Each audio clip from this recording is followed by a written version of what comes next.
Morning. Okay, in here. It's weekend, Saturday.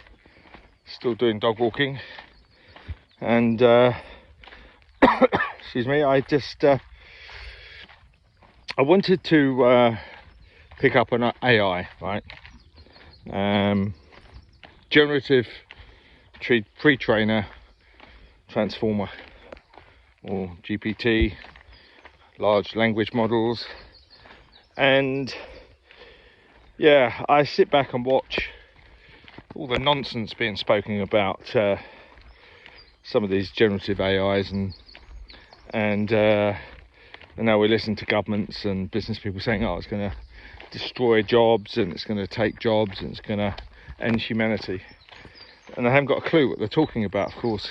And whilst ChatGPT, which is obviously based on the GPT series, GPT-3, 4, and what have you, and they're going to be a lot more very quickly, because the rate of learning and the rate of sort of output of these models is significant. But let's roll back a bit, shall we, and talk about what they really are, and how, from my point of view and the point of view of some serious practitioners in this market, there isn't really anything very exciting going on. And in a sense, it's all rather disappointing, and I'll boil that down in a second. But I did play with ChatGPT for ages, and I'm a big fan and a big user in many respects of the generative images, because they do allow you to play and explore creativity. And but here's the thing about all generative models, whether they're image based or whether they're text based, or the data set that's used, huge data sets, billions, trillions, characters, words, documents, images. Here's the thing: they're not owned by the generative AI. They're somebody else's. So that's the first consideration. Just lost my dogs. And yeah, that's the first consideration.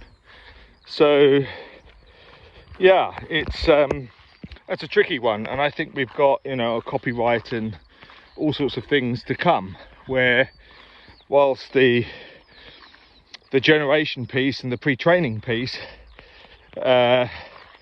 is interesting, the transformer piece is, I guess, they are taking word by word, they are predicting the next word, which is sort of not what you think it is.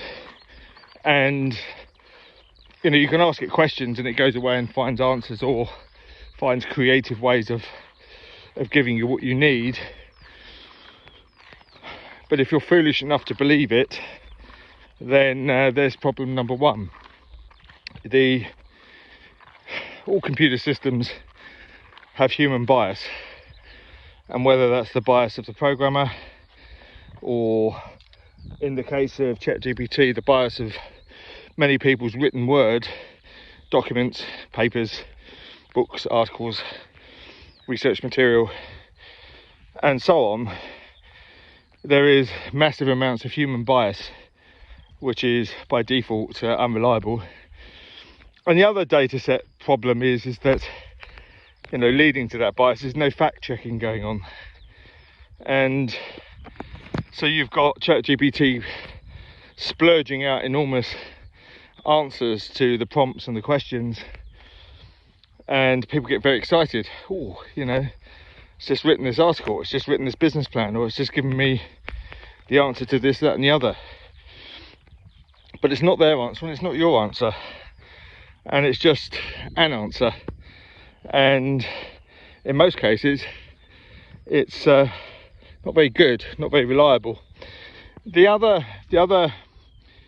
problem with these large language models, of course, is they've got no parameters, got no boundaries, and it just keeps going. And everyone says, oh, well, it's going to get more clever, it's going to get better as the data set increases. No, it won't. It just gives the ability to splurge out more unchecked, factless answers. And the worrying thing that's coming out also is that when it has blind spots and when it doesn't have the reference point to go and find what you're looking for, the answer to your question, what it does is it makes things up. It extends the boundaries, it fills in the gaps with things that it thinks you would be useful. So it's totally unreliable, and we'll talk about the impact on jobs and so on shortly. But yeah, we've done a lot of fact checking, a lot of reference point checking, but of course it doesn't reveal its sources. But in actual fact, the outcomes that we're seeing, yeah, some of it on the surface seems to be quite okay, checks out, but there's an awful lot of it that doesn't. And if you're going to use that as a basis of doing your job, or a tool for your job, or you're going to build a proposition around it, copyright is one, not your idea, somebody else's idea. Two, and unreliability, not fact checked. Three. Talking a bit. Bye.